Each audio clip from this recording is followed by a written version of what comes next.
தென்மதுரை வீரனுக்கு என்னுடைய மாமனுக்கு தேக்குமர தேகமடி அம்மா அம்மா.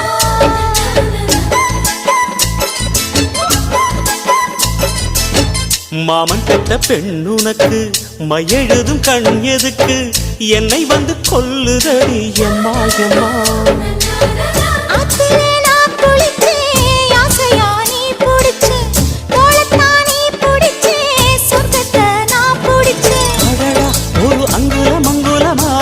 நீ ஆசையில் முத்தங்கள் போட அதை என்னன்னு சொல்லுவேன் எப்படி சொல்லுவேன் நானே.